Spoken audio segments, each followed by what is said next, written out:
This day in sports history. This episode is brought to you by the Stirling Soap Company. I'm a big fan of shave soap. I've been using different brands for years, and I recently gave Stirling's shave soaps a try, and I've been very happy with the results. Stirling's shave soaps give you a great lather and a frictionless feel that allows the razor to glide right over the skin for a super close shave.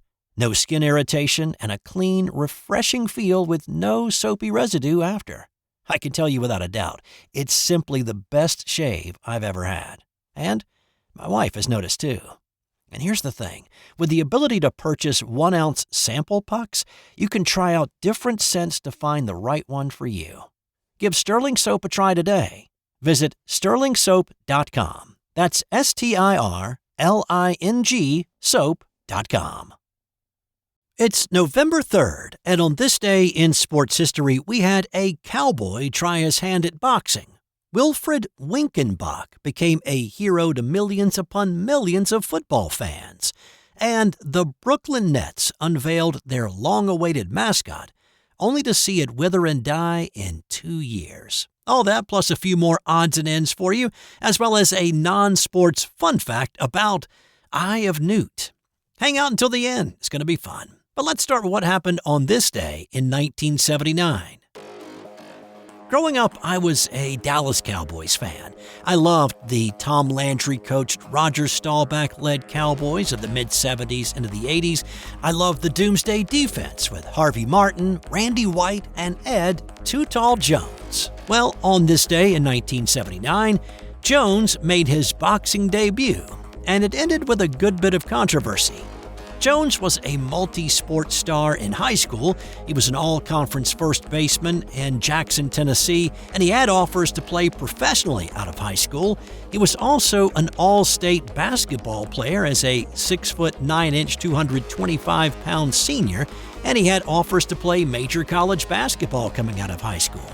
Instead, he went to Tennessee State to play football, a sport he only played briefly in high school. But by his junior year in college, he was on the radar of NFL teams, and he was a first-round pick of the Cowboys in 1974. But none of those sports were his first love. Boxing was. So after 5 years and 3 Super Bowls with the Cowboys, Jones was ready to give boxing a go. So he retired from football, gave up drinking beer, which could be as many as 20 a day, worked in the gym incessantly, ran 6 miles a day for months on end, dropped 30 pounds off of his then 285-pound frame, and signed to fight Jesus Yaqui Menendez on this day in Las Cruces, New Mexico. The 6'9", 250-pound Jones stepped into the ring against 6'2", 202-pound Jesus Yaqui Menendez. So not only did Jones have the height and weight advantage, he also had a reach advantage of 10 inches. But Menendez had experience on his side, sporting a 10-5 record and the reputation of a hard hook. Jones won the early rounds of this 6-rounder, but in the final round, he came close to losing it all. After delivering a jab, he dropped his right hand, opening himself up for a counter left hook. Menendez connected and dimmed the lights a good bit. Then it got controversial. Menendez pushed Jones to the mat, and when he was down, delivered a vicious and illegal blow to Jones's jaw. At first glance, referee Buddy Basilico did not think that punch had any sting to it, and he let it go. When he saw it later on video, he realized it was much harder than he perceived. But he sent Menendez to a neutral corner, which took some time. By the time he got back to Jones, the ringside timer was at 6 on the count. Jones regained his feet at 8, but the attic lights still were not completely on in Jones's head. He staggered to the apron, where his trainer, noticing the situation, jumped up on the edge of the ring and apparently waved smelling salts under his nose under the pretense that he was wiping his fighter's face. That, too, was illegal. Basilico knew exactly what was going on. He knocked the hands of the trainer away and pushed him back to the floor. But he figured that illegal maneuver negated whatever illegal blow that Menendez had delivered, and he called it even. But then Menendez jumped out of the neutral corner before the fight resumed. Basilico had to back him back into the neutral corner, wiped down Jones's gloves, and then he resumed the fight. It took about 30 seconds for all of that to play out, and in the interim, it allowed Jones to mentally crank the dimmer switch back up. He recovered and he finished out the round. When the decision was announced, 2 judges called it in favor of Jones by a slim margin. The referee had it as a draw, and the boos from the crowd rained down. It was the only one of his fights that did not end in a knockout for him. He fought 3 weeks later, knocking out Mexican heavyweight champion Fernando Montez in 44 seconds. He fought another 4 times in the next 2 months, compiling a 6-0 record. In January 1980, though, he ended his boxing career and announced he was going back to play football for the Cowboys. He called boxing the best decision he ever made and said it made him a better football player.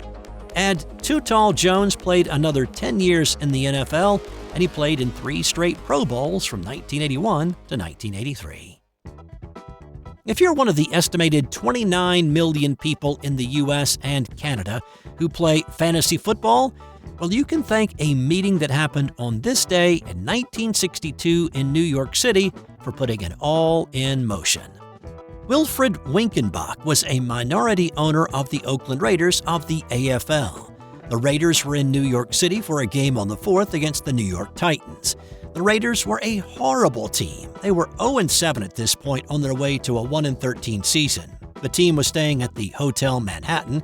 Winkenbach was hanging out with Bill Tunnell, who did media relations for the Raiders, and Scott Stirling, who covered the team for the Oakland Tribune. The trio were having a few drinks in the hotel bar, talking about the dismal season that the Raiders were having, and Winkenbach had a thought. Wouldn't it be great if we could draft players, use their stats, and we were the owners and we could control our team? It would be a nice distraction from how bad the team they worked for or were covering actually was. So Winkenbach, Tunnell, and Stirling started working on the rules. It took a little bit of time to put it all together, but in August of 1963, they had their first fantasy draft. Each team consisted of 2 quarterbacks, 4 running backs, 6 receivers, 2 defensive backs, and a special teams player like a kick returner. It was touchdowns only, so you didn't need a kicker. The number 1 pick in that first draft? It was the ageless George Blanda. Number 2 in the draft was Jim Brown. The guys in the original league had no grand plans for this becoming a thing that millions would eventually play someday. They were happy to keep it between themselves. Except for one guy, Andy Musolimas.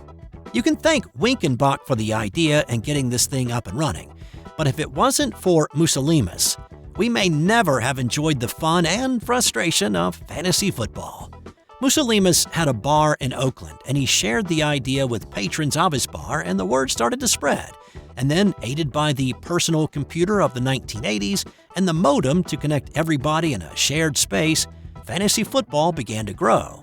And from that point, it continued a nice, steady growth of men and women gathering in some dude's musty basement with stats, charts, limited actual knowledge, and high hopes, tossing $20 into a jar for the winner at the end of the year into an $11 billion industry. On this day in 1990, the Georgia Tech Yellow Jackets stunned the top-ranked Virginia Cavaliers. Georgia Tech was not a slouch. They were 6-0-1 at this point and number 16 in the country coming into this ACC showdown. Virginia, though, was 7-0 and scoring points in bunches with the more is more combo of Sean and Herman Moore. The Cavaliers had scored at least 56 points in 4 of their 7 games. They were coming off a bye week and they were playing at home. Sean Moore scored 3 times in the first half, and the Cavaliers were on track to score 56 again, leading 28-14 at the half. Georgia Tech scored twice to tie it up in the third, but Sean Moore decided to air it out instead of run it, and he found his favorite target. Fake the reverse, looking for Herman Moore. Herman Moore's got a step on Swilling. He's got the ball and a touchdown for Virginia. Herman, the future All-Pro receiver for the Detroit Lions, had his best day receiving as a Cavalier, reeling in 9 passes for 234 yards. But with 2 minutes 34 seconds left in the game, it was all tied up, and Georgia Tech was getting the ball back. The Ramblin' Wreck was able to move it into field goal kicker Scott Sisson's range with 7 seconds left, and he hit the 37-yard game winner. It was a huge win for Georgia Tech, who moved up to number 7 in the AP poll the following week. They would win the remainder of their games that year and earn a share of the national championship with Colorado. Virginia went into the tank a little bit after this loss.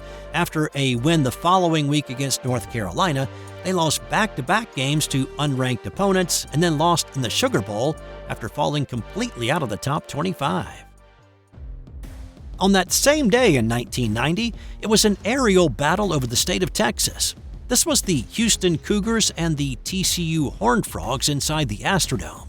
Houston was riding an 11-game winning streak stretching back to 1989. Horned Frog QB Matt Vogler took to the air in an attempt to bring that streak to an end. It was only his second start, but he put on an absolute show. He completed 44 of 79 passes for an NCAA record 699 yards passing, and he also threw for 5 touchdowns. 5 Horned Frog receivers had 100-yard reception days. Cougar quarterback David Klingler also knew how to air it out and came close to equaling Vogler's completion and yardage numbers, completing 36 of 53 passes on the day for 563 yards and 7 touchdowns. That was Klingler's second straight game with 7 TD passes, and Houston prevailed in this one 56-35. The Cougars and the Frogs combined for an NCAA record 1,563 yards of total offense and 1,253 yards through the air. Vogler's record of 690 passing yards, though, stood for less than a month. Klingler bettered it December 2nd with a 716-yard, 7-touchdown performance against Arizona. And on this day in 2012, the Brooklyn Nets introduced their new mascot, the Brooklyn Knight, to their fans. I'm sorry, what's that? You've never heard of the Brooklyn Knight? Well, he didn't last very long, which probably explains that. The Nets had just moved from New Jersey to Brooklyn, leaving behind the previous Nets mascot, Sly Fox. The Brooklyn Knight was the Fox's replacement, and a lot of time, effort, and money were put into its development. The Nets commissioned Marvel Comics to develop a new identity for the newly relocated team, and they went with a superhero theme, which seems, in the moment like it would work out.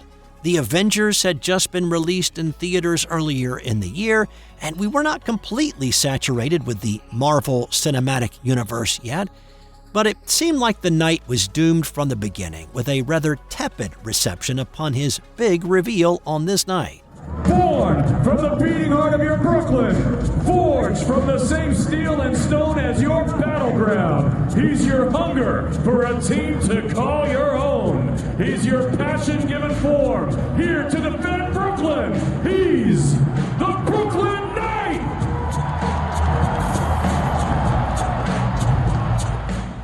Even with an accompanying comic book, the Brooklyn Knight never made a connection with any part of the fan base. He was a bit intimidating for the little ones, and there was zero comedic effect, at least unintentionally. It was the worst Marvel character reveal since Squirrel Girl or Gen Genie. The unfortunate thing that most people remember about the Knight, if they remember anything at all that is that he once got a ball stuck in the shot clock support above the basket trying to dunk a ball during a timeout. So how did this happen? The Brooklyn Knight, Brooklyn Nets are there, Brooklyn Knight goes up, and you could not do that if given 1,000 chances, maybe 500,000 chances. I agree. The Brooklyn Knight lasted just 2 years before taken out by his nemesis, apathy. The Brooklyn Knight has not been replaced with any other mascot, lovable or otherwise. And time now for today's That's Got Nothing to Do with Sports fun fact.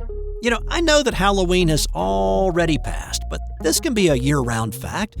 Eye of newt, toe of frog, and wool of bat are just really old ways to say mustard seed, buttercup, and holly leaves.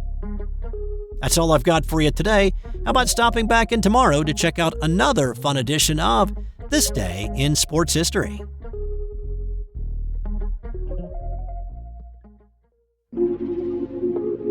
This has been an original Thrive Suite production.